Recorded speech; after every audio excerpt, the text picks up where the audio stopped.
देखिए, आज हम लेकर के आए हैं कोई भी स्टेट पीसीएस चाहे वो जेपीएससी हो या फिर बीपीएससी हो। आप किसी भी राज्य के अगर पीसीएस को दे रहे हैं तो उन जगहों पर ये इंडियन पॉलिटी के पेपर में कहीं ना कहीं ये उपयोग में आ सकता है। ऐसा प्रश्न अभी ट्रेंड में है और ये कहीं ना कहीं मुद्दा में भी बना हुआ है कि वर्तमान समय में जो धन और बाहुबल का प्रयोग किया जा रहा है चुनाव आयोग के चुनावों में, इलेक्शंस में जो इन चीज़ों का प्रयोग है, और ये एक बहुत ही चुनौती के समान है चुनाव आयोग के समक्ष में। तो ये एक दोहरा खतरा है, बिल्कुल खतरा है ये। तो इस खतरे के विषय में व्याख्या करते हुए, परिस्थितियों पर व्याख्या करते हुए, किस प्रकार से इसमें जो है समाप्त करने का प्रयास करना चाहिए, किस प्रकार के कदमों को उठाना ज़रूरी है, वो उस पर हम लोगों को बात करना है। तो कुल मिलाकर के कुछ एक प्रश्न ऐसा है जो कि अगर जेपीएससी देखेंगे तो झारखंड के परिप्रेक्ष्य में पेपर 4 में ये उपयोग में आएगा, जबकि बीपीएससी में भी ये प्रश्न महत्वपूर्ण आता है। देखिए क्या है कि इसमें प्रश्न ये है कि यह न केवल चुनाव आयोग के समक्ष आने वाली संस्थागत चुनौतियां हैं, बल्कि भारतीय चुनावी राजनीति में धन और बाहुबली के दोहरे खतरे भी हैं, जिन्हें भारत में स्वतंत्र और निष्पक्ष चुनाव जारी रखने के लिए संबोधित करने की आवश्यकता भी है। चर्चा करें तो इसके लिए एक छोटा सा हम लोग इंट्रोडक्शन बनाएंगे, और इस इंट्रोडक्शन में अगर हम लोग कुछ एक फैक्ट्स का प्रयोग करके चीज़ों को हम लोग दिखाएंगे, जैसे कि भारतीय संविधान में आर्टिकल 324 से 329 के बीच में क्या है तो चुनावी प्रक्रिया का वर्णन किया गया है, और चुनाव आयोग के गठन की भी बात की गई है। लोकसभा, राज्यसभा, विधानसभा, राष्ट्रपति इत्यादि के चुनावों को जो है संचालन करने का दायित्व किसके पास है, तो चुनाव आयोग के सामने में ये सारा चीज़ है। गौरतलब है कि चुनाव आयोग first past the post system FPTP पर आधारित जो है लोकसभा का चुनाव होता है या फिर विधानसभा का चुनाव होता है, जबकि राष्ट्रपति और राज्यसभा के चुनाव के विषय में हम लोग बिल्कुल जानते हैं कि ये आनुपातिक प्रतिनिधित्व प्रणाली के आधार पर इसका चुनाव किया जाता है। अगर हम लोग यहीं पे चुनाव आयोग की संरचना को अलग से दिखा दें कि चुनाव आयोग का संरचना क्या है, तो 3 सदस्यीय ये है, और इसमें जो है 2 सदस्य हैं, एक आयुक्त हैं, मुख्य चुनाव आयुक्त, और इनका कार्यकाल तो 6 वर्ष और 65 वर्ष। तो साथ ही साथ अगर योग्यता का देखें तो सुप्रीम कोर्ट के न्यायाधीश के समान इनका योग्यता होना जरूरी है।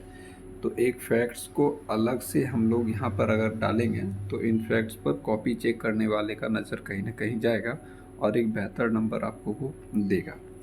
वहीं अगर देखें कि किस प्रकार से चुनाव प्रक्रिया में ये धन का और बाहुबल का प्रयोग एक खतरे के समान है, तो इन चीज़ों को हम लोग बारीकी से पॉइंट आउट करके बिंदुवार रूप से हम लोग अगर रखें तो चीज़ें कुछ ज़्यादा बेहतर होंगी और समझ में भी अच्छा तरीके से, और आंसर राइटिंग भी एक बेहतर हम लोगों का बनेगा। देखिए किस प्रकार से ये समस्या हो सकता है, उस पर अगर हम लोग 2-4 पॉइंट बिंदुवार रूप से रखें तो बिल्कुल हम लोग इस पर निर्णय ले सकते हैं कि कल्याणकारी नीतियों के निर्माण में ये बाधा उत्पन्न करती है। बिल्कुल सा बात है, अगर कोई एक चुनावी प्रक्रिया से कोई एक हिंसात्मक प्रक्रिया से गुजरा हुआ व्यक्ति अगर जो है नीति निर्माता के रूप में चुना जाता है, तो संविधान के मूल में जो कल्याणकारी नीतियों को लागू करना है वो कहीं ना कहीं नहीं पूरा हो पाएगा। अगर हम लोग देखते हैं कि प्रस्तावना में, भारतीय संविधान के प्रस्तावना में एक कल्याणकारी राज्य निर्माण की बात की गई है, लेकिन वो कल्याणकारी राज्य तभी निर्माण हो पाएगा जब हम लोग नीतियों को बेहतर रूप से लागू करें। लेकिन नीतियां लागू तभी हो सकती है जब एक जो है स्वच्छ और एक स्वस्थ लोकतंत्र का निर्माण हो, और लोकतंत्र स्वस्थ तभी हो सकता जबकि एक बेहतर चुनाव प्रक्रिया हो और धन बाहुबल इन चीज़ों का जो है उसमें प्रयोग कम हो। अगर उसी तरीके से दूसरा देखें तो लोकतंत्र में लोकतांत्रिक संस्थाओं पर लोगों का विश्वास कम होगा। अगर चीज़ें जो है काम अगर बढ़िया तरीके से ना हो तो क्या होता है कि लोगों का जो है किसी भी संस्था पर विश्वास कम होने लगता है। तो निश्चित तौर पर यहाँ पर भी ये संवैधानिक संस्थाओं पर लोगों का विश्वास कम नज़र आ सकता है। भ्रष्टाचार, लाल फीताशाही, भाई भतीजावाद जैसे कई ऐसे तत्वों का जन्म होगा और दूरगामी निर्णय जैसे कोई भी सकारात्मक विदेशी संबंध हो या फिर आधारभूत ढांचा निर्माण इत्यादि से संबंधित हो, इन चीज़ों का जो है ये चीज़ें जो है कहीं ना कहीं बाधित भी होंगी, विधि व्यवस्था भी बाधित होगी और जो है लोकतंत्र खतरे में आने का संभावना है। अगर वर्तमान स्थिति का यहाँ पर अगर वर्णन किया जाए तो आंसर राइटिंग कहीं ना कहीं अट्रैक्टिव नज़र आएगा। मैं इसमें कुछ एक डाटा का यूज़ किया हूँ जो कि विभिन्न अखबारों में समय समय पर आया हुआ डाटा है और इस डाटा को नोट डाउन करके रखा भी जाना चाहिए, क्योंकि किसी न किसी आंसर राइटिंग में कहीं ना कहीं हम लोगों को प्रयोग करना ही होगा, तो ही हम लोगों का आंसर राइटिंग अट्रैक्टिव भी नज़र आएगा। तो ये है कि 17वीं लोकसभा चुनाव का परिणाम पे हम लोग यहाँ पर जो है एक अखबार के द्वारा उठा करके मैं उस कटिंग से ही लेकर के मैं चीज़ों को रखा हूँ कि 17वीं लोकसभा में जो है 30% सदस्यों पर गंभीर आपराधिक मामला दर्ज है। तो ये एक विचारणीय मुद्दा है जो हमारे लोकतंत्र को कहीं ना कहीं कमज़ोर भी कर रहा है। 2004 से लेकर के 2019 के मध्य लगभग 90% चुनावी प्रक्रिया में अपराधीकरण का भी वृद्धि हुआ है और ये भी एक विचारणीय मुद्दा है। तो इन चीज़ों को अगर हम एक डायग्राम वगैरह में जो है एक ग्राफ में अगर ला करके पुट कर दें कि देखें अगर कि ये नीचे ईयर है और ये ऊपर में प्रतिशतता है अपराधीकरण का, तो इन चीज़ों को हम लोग देखेंगे कि 2004 से अगर शुरुआत होता है, ये 4% था यहाँ पे, तो 4% से किस प्रकार से ये जो है 2009 में ये 40 हुआ और किस तरीके से यहाँ पे 60 हुआ 2014 के चुनाव में और 2019 के चुनाव में किस प्रकार से ये 90% होता है। तो इस टाइप से हम लोग चीज़ों को देखेंगे। अब देखिए बात ऐसा है कि चुनाव प्रक्रिया तो ठीक है, लेकिन क्या चुनाव आयोग एक मुकदर्शी के संस्था के रूप में भी नहीं है? वो भी कहीं ना कहीं जो है काम भी कर रहा है, चीज़ों को समझ रहा है किस प्रकार से चुनावी माहौल में परिस्थितियां बदल रही हैं, उन परिस्थितियों को कंट्रोल करने का भी प्रयास कर रहा है। तो हम लोग जो सुधार का जो प्रयास किया जा रहा है उस पर बात करेंगे, लेकिन हम लोग इसको अलग अलग रूप से देखेंगे। सर्वोच्च न्यायालय के द्वारा प्रयास, संवैधानिक सुधार, समितियों के द्वारा सुझाव और आयोग के द्वारा सुधार। अगर समितियों का सुझाव पर बात किया जाए तो एक समिति बना था जिसका नाम था इंद्रजीत गुप्ता समिति। उसके द्वारा दिया गया सुझाव ये था कि सरकार को राजनीतिक दलों को वित्तीय सहायता जो है करनी चाहिए। मतलब कि सरकार को ही क्या करना है कि राजनीतिक दलों को जो है फाइनेंशियली सपोर्ट करना चाहिए, वित्तीय सहायता देना चाहिए। वो इसलिए क्योंकि इनका मानना है, इंद्रजीत गुप्ता समिति का मानना है कि कोई भी राजनीतिक दल जो है एक लोक कल्याणकारी कार्य ही करता है और उस लोक कल्याणकारी कार्य का संचालन करने के लिए कहीं ना कहीं सरकार को ही उसको जो है वित्तीय सपोर्ट भी देना चाहिए, खर्च भी करना चाहिए, क्योंकि वो काम कैसा कर रहा है, तो एक संवैधानिक काम कर रहा है और वो लोक कल्याणकारी कार्य ही कर रहा है। तो देखिए यहाँ पर मैंने इन चीज़ों का वर्णन किया भी है कि राजनीतिक दल से जब चुनाव प्रक्रिया ये चारू लड़ाई मतलब चुनाव का ये प्रक्रिया जारी रहता है, तो ये राजनीतिक दल क्या होता है, चुनाव के दौरान वाणिज्यिक घरानों से जो है ऋण लेते हैं और चुनाव के पश्चात क्या करते हैं कि उनके ही कार्यों को प्राथमिकता देते हैं और इससे क्या होगा, इससे नकारात्मक प्रभाव ये पड़ता है कि जन कल्याणकारी कार्य भी नकारात्मक रूप से प्रभावित होता है। दूसरा नंबर अगर देखें तो दिनेश गोस्वामी समिति है।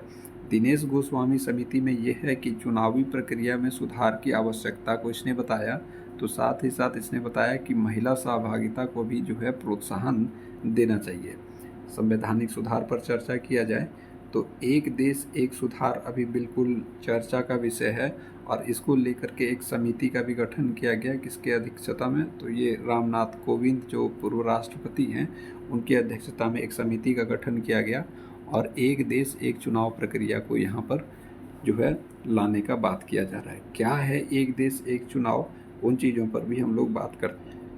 देखिए, एक देश एक चुनाव प्रक्रिया का अर्थ ये होता है कि एक ऐसा चुनावी प्रक्रिया का चक्र का निर्माण करना जिसमें लोकसभा और विधानसभा के चुनावों का आयोजन साथ में हो।